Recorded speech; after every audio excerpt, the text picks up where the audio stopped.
사랑하는 성도 여러분, 오늘도 여러분의 모든 길 가운데 주님과 동행하시는 축복이 있기를 소망합니다. 오늘 함께 묵상할 하나님의 말씀은 사사기 20장 29절에서 48절입니다.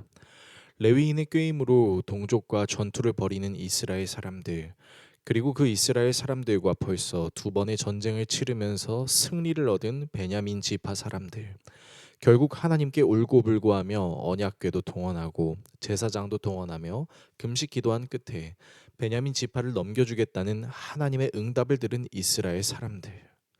우리가 잊지 말아야 할 것은 이 끔찍한 동족 상자는 자신의 정체성을 지키지 못한 레위인의 음란으로부터 비롯되었다는 것입니다. 이스라엘 지파 연합군과 베냐민 지파의 전투의 결과는 어떻게 됐을까요? 어떤 내용이 있는지 살펴보겠습니다. 이스라엘 연합군이 기브아 주위의 군사를 매복합니다. 첫 번째 전투와 두 번째 전투 때는 딱히 어떤 전략도 없이 즉흥적으로 싸우는 것처럼 보였던 이스라엘 사람들은 이제야 머리라는 것을 쓰기 시작하는 것처럼 보이는데요. 이미 두 번의 전투에서 짜릿한 승리를 맛본 베냐민 지파 사람들은 이제는 성문을 열고 이스라엘 연합군을 죽이러 나갑니다. 그리고 전과 같이 이스라엘 사람 30명 정도를 죽이면서 사기가 더욱 증진되죠. 하지만 이것은 이스라엘 연합군의 계략이었습니다. 도망하던 이스라엘은 바알 다말에서 대열을 갖추기 시작하고 기브아에 숨어있던 이스라엘의 매복 부대가 쏟아져 나오면서 베냐민 지파 사람들은 궁지에 몰리기 시작합니다. 그리고 무려 2만 5천 명이나 되는 베냐민 군인이 죽게 됩니다. 사실 이것은 하나님께서 치신 것이지요. 그제서야 베냐민 사람들은 자기들이 전투에서 패배하게 되는 것을 알기 시작합니다.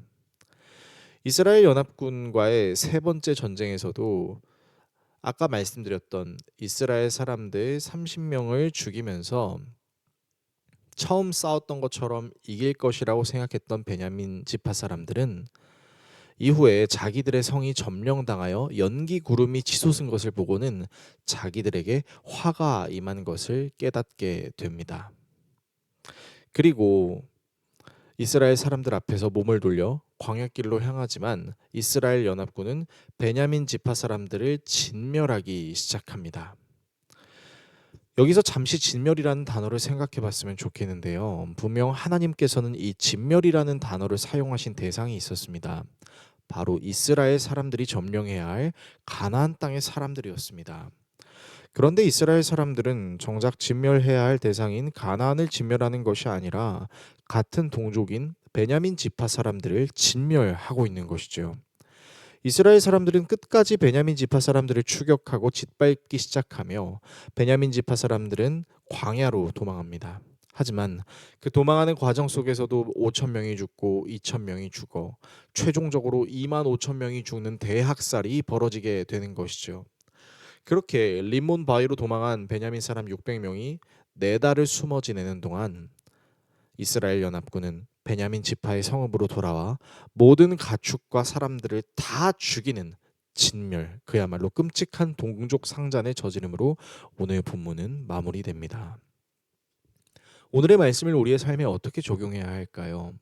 신기한 것은 이스라엘 사람들은 가나안 사람들이 아닌 동족을 진멸하고 있다는 것입니다. 사실 하나님께서 이스라엘 사람들에게 진멸하라고 말씀하신 대상은 가나안 사람들이었죠. 신명기 7장 2절은 이렇게 말합니다. 내 하나님 여호와께서 그들을 내게 넘겨 내게 치게 하시리니 그때에 너는 그들을 진멸할 것이라. 여호수아서에도 기록되어 있죠. 그 성 안에 있는 모든 것을 온전히 바치되 남녀노소와 소와 양과 나귀를 칼날로 멸하니라. 그러나 이스라엘 사람들은 정작 진멸해야 할 가나안 사람들을 진멸하는 것이 아닌 자기들의 동족인 베냐민 지파 사람들을 진멸하는 모습을 보이고 있습니다. 굉장히 엉뚱한 모습이죠. 그렇다면 이 학살로 여겨질 수 있는 진멸의 근거가 무엇이었을까요? 그거는 다름 아닌 원한이었습니다. 엄밀히 말하면 이스라엘 사람들의 진멸은 정의를 구현하는 것이 아니라 학살이었습니다. 그들이 행해야 될 정의는 레위인의 첩을 윤관했던 기브아의 불량배들의 처벌 내지는 싸우러 나온 베냐민 사람들을 처벌해야 하는 것이었죠. 하지만 이스라엘 사람들은 그렇게 하지 않았습니다. 이를 통해 우리가 알 수 있는 건 원한은 절대 등가교환의 법칙을 준수하지 않는다는 것입니다. 우리는 그 동해보복법이라는 것을 이미 성경을 통해서 알고 있죠. 여러분들이 잘 아시는 대로 눈에는 눈, 이에는 이라는 동해보복법입니다. 하지만요, 이 동해보복법대로 절대로 이루어지지 않습니다. 원한은 더 큰 원한을 불러일으키고 더 큰 원한은 더욱 큰 원한을 불러일으키죠. 오늘 우리가 다루진 않았지만 내일 다루게 될 본문에서는요, 이 이스라엘 연합군이 베냐민 지파의 씨를 말려버리는 정책까지 발휘하게 됩니다. 이렇게 원하는 스스로 원수를 갚으려고 하는 좋지 않은 모습을 우리에게 보여줄 수 있는데요. 사실 하나님께서는 우리에게 이렇게 말씀하셨죠. 히브리서 10장 10절의 말씀입니다. 원수 갚는 것이 내게 있으니 내가 갚으리라 하시고 또다시 주께서 그의 백성을 심판하리라 말씀하시는 것을 우리가 아노니라는 말씀이지요.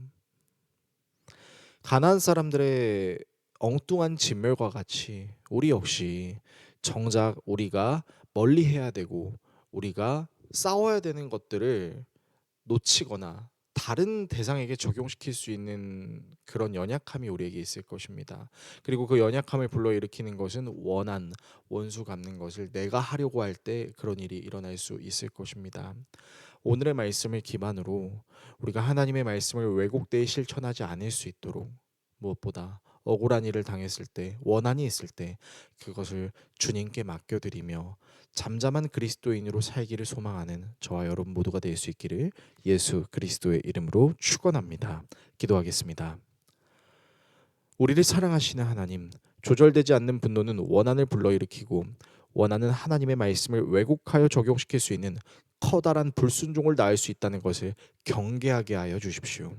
무엇보다 참된 용서이신 예수님, 공의의 하나님을 신뢰함으로 원수를 주님께 맡기며 주님의 은혜로 용서를 실천할 뿐만 아니라 하나님께서 행하시는 공의를 기대하는 우리들의 생활 신앙 되게 하여 주십시오. 예수 그리스도의 이름으로 기도합니다. 아멘.